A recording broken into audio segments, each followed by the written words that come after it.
Good afternoon and welcome to AW Services, another video, something camping related. So today's video we'll be talking about the Trangia. If you've bought a Trangia for the first time or you've acquired a second-hand Trangia that's been passed down to you, you've picked it up from a car boot sale, etc. This video will show you how to set it up correctly, how to light it, and then some tips about storage after that. So when you get your Trangia, things you need to have for your Trangia to work is methylated spirits, mineralized, readily available in most DIY superstores and most smaller independent shops. It's about £3.99 here in the UK. It comes in a plastic bottle, but that isn't the bottle that you should be taking out and about when you're out in the outdoors camping, exploring, you're doing your Duke of Edinburgh award, you're taking part in 10 tours. So that isn't the bottle that you'd use for your methylated spirits ideally, and as fact you should really be using a correct fuel approved storage bottle. Here I have a Trangia bottle which is 1 litre. It's a massive bottle, holds an awful lot of fuel, but you really don't use lots as the stove does burn quite efficiently. These are readily available from the Trangia website. They also sell through camping and outdoor shops. It has an anti-spill valve on the top and a press stopper which works as a tap. One side pours, one side can be the air vent and vice versa. So for the purposes of this video we are talking as we were using it for the first time, so we haven't added our fuel to the bottle and it's as is as you see it. Other things to be mindful of when going out camping and exploring, taking part in any outdoor activities where you require a stove, is an adequate supply of lighters or ignition sources, because never take one lighter, because if it gets damp you won't be able to light your stove, you won't be able to keep warm, and you won't be able to eat and have hot beverages either. So, you know, an array of lighters, a good quality fire steel, very good tips. So, Trangia will come presented from new in its orange storage bag. You need to remove the bag, put the bag to one side so it's not going to blow away and you're not going to set fire to it. You know, without that bag you're not going to be able to store your Trangia. Bring that into frame. So your Trangia will come with a Trangia strap holding it together. There are many look-alike systems, however Trangia is the best. It works, it's proven. So top we have its lid, which also doubles as a frying pan. I have never cooked any food in this, such as bacon, beans, fried egg, because it will weld itself to the aluminium and you'll be scrubbing for days to get it clean. I've only ever used it for boil and the bag items such as bacon and beans, sausage and beans, chicken curries.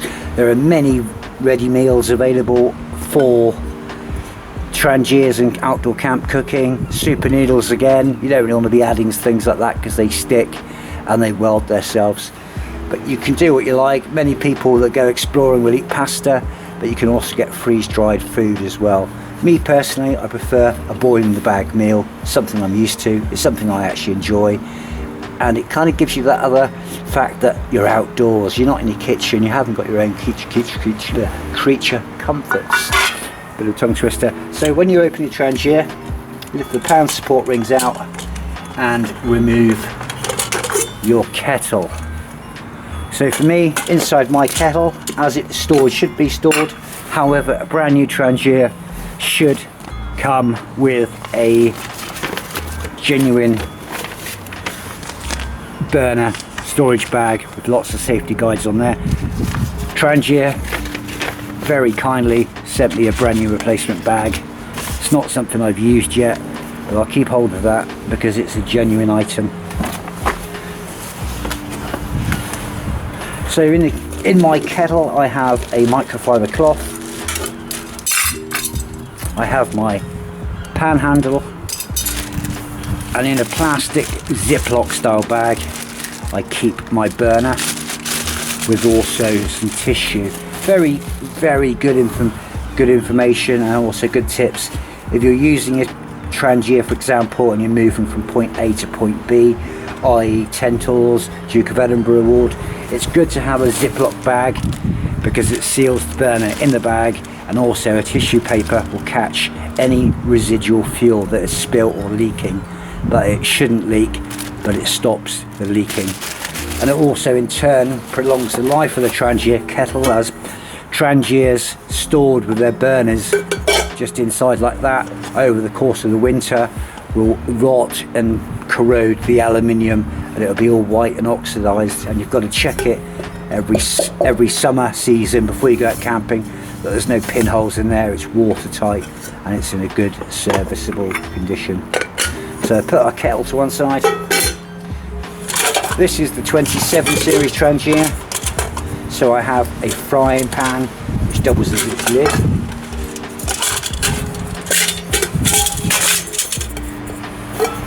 I have 2 aluminium pots. I have my pan support, and then removing the strap and putting that to one side so it doesn't blow away, I have my burner base which acts as a windshield with the pan support. So also on mine I have what's called the Simmering, which helps you turn the flame down, so to speak, if you wanted to simmer food. It's also very good for extinguishing the flame when you want to finish with your Trangia burner for the day. So storage tips: when storing a Trangia throughout the winter season, I like to pour the fuel out and dispose of that safely, because there's no point keeping hold of fuel throughout the winter.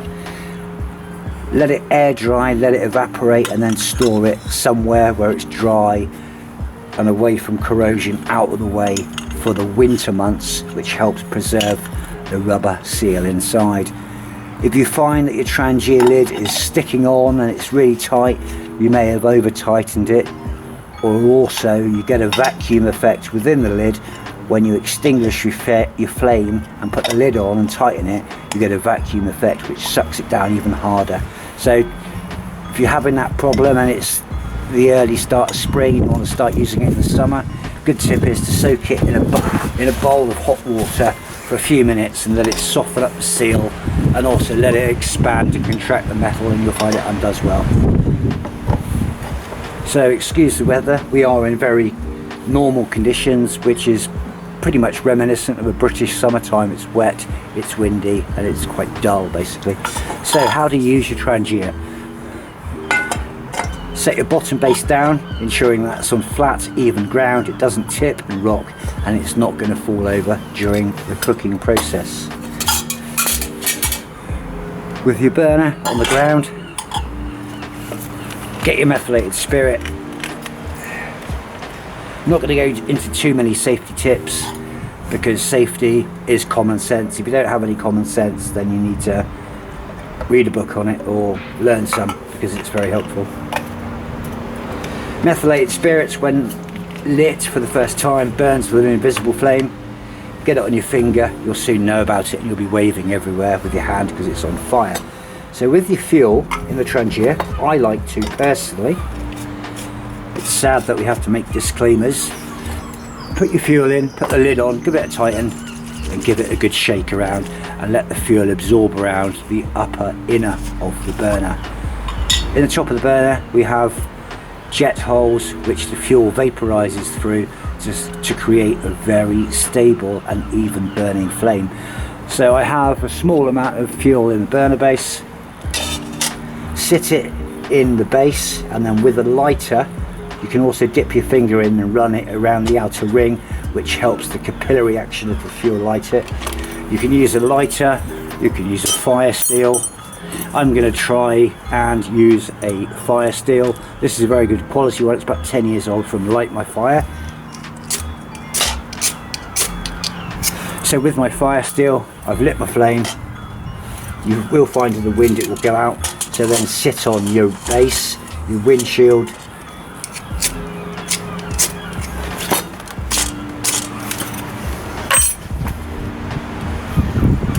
brilliant conditions to make a video. It's windy, which very well replicates general weather in the UK.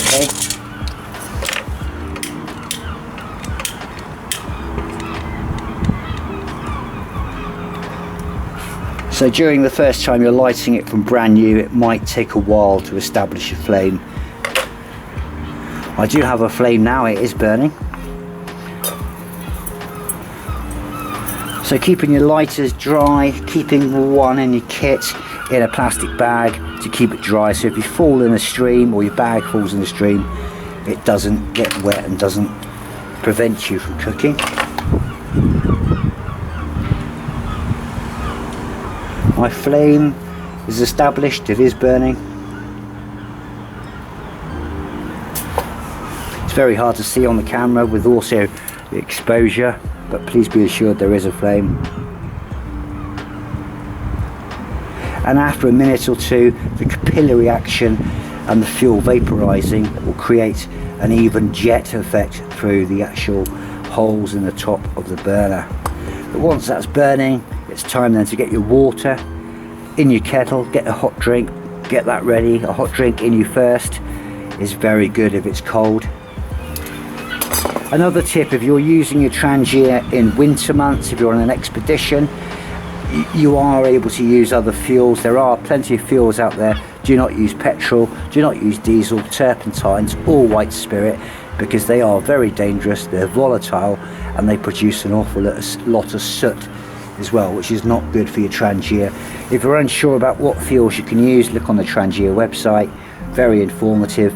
They're also on Instagram, they're very good at actually replying to messages, lots of tips and lots of inspirational photos from explorers using their Trangias out in the wild, which is brilliant to look at, and there's some good lessons to be learned. You are able to get the new non-stick version, but don't go using metal spoons and forks to stir your food. So that's burning. Tips on Trangias, which I've personally found. When you need to extinguish your flame, you need to do so with almost a quick action of putting the cap on and dropping it. Leave it for a few minutes to ensure the flame has gone out. Moving it whilst alight is never good, because you're going to spill fuel, and if it's on the grass you may burn the grass, and with the flame almost invisible, it's very hard to see. Winter storage, as we've said, let your burner dry, let it all evaporate out and store it to one side, and keep it from rotting away, because they are known for rotting the kettle out also. These pan supports, whether you've got the kettle will sit in on the pan supports, and you can invert them if you have larger pans. But that's the windshield. Kettle sits in like so, and you are able to get a retrofit genuine Trangia gas burner now, which sits in there and does the same as the burner. However, gas condenses more, storage, safety, you've got braided hoses to look at.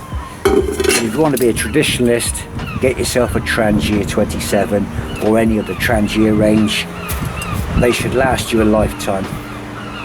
So to extinguish your flame, just use a Simmering, drop that on, leave it for a few minutes, let it cool down before you move it. If you have any questions whatsoever on the video, please feel free to comment below.